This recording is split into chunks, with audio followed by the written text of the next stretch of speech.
Hello, xin chào tất cả các bạn. Chào mừng các bạn đến với cái kênh của mình. Và hôm nay thì mình sẽ hướng dẫn các bạn dạy pick up đối với những cái linh kiện đặc biệt ở trên máy motor Panasonic NPM.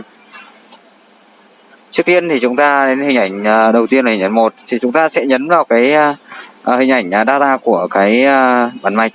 Trên đây là một mục dành riêng cho kỹ thuật viên, nên muốn vào được thì bạn phải đăng nhập mật khẩu của máy. Một số công ty thì nó không có mật khẩu thì các bạn có thể vào thẳng. Tiếp theo thì chúng ta nhấn vào cái mục feeder. Đấy, đến trang tiếp theo thì chúng ta sẽ nhấn vào cái mục là có hiển thị tâm linh kiện, vị trí linh kiện để ấy này. Sau chúng ta sẽ nhấn vào pick up offset, vị trí số 4 của mình như mình đặt đây. Sau đó là 5 nhấn vào path select.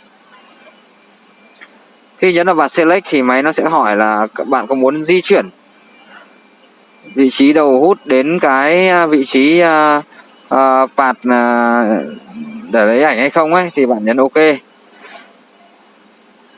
Thì tiếp theo thì chúng ta sẽ ra được cái hình ảnh của cái con liệu cần pick up.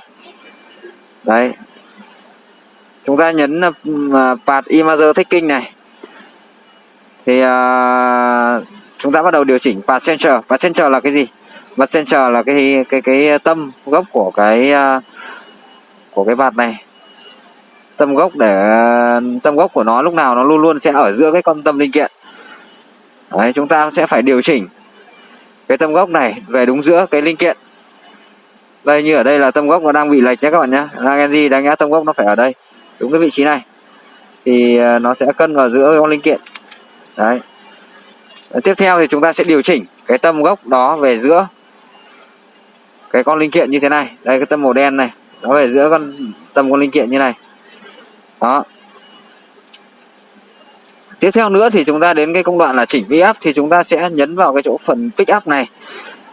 Đấy, các bạn thấy là cái khung màu trắng ở đây là cái hiển thị cái vị trí mà chúng ta sẽ cài đặt để nó gấp.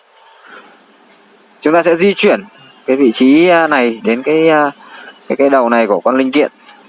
Đầu này con ANT này, antenna này, nó một số con là nó sẽ phẳng, một số con như con này nó sẽ hơi dốc một chút, nghiêng một chút, thì các bạn phải di chuyển vào đầu này, nó dù sao nó cũng dễ gấp hơn.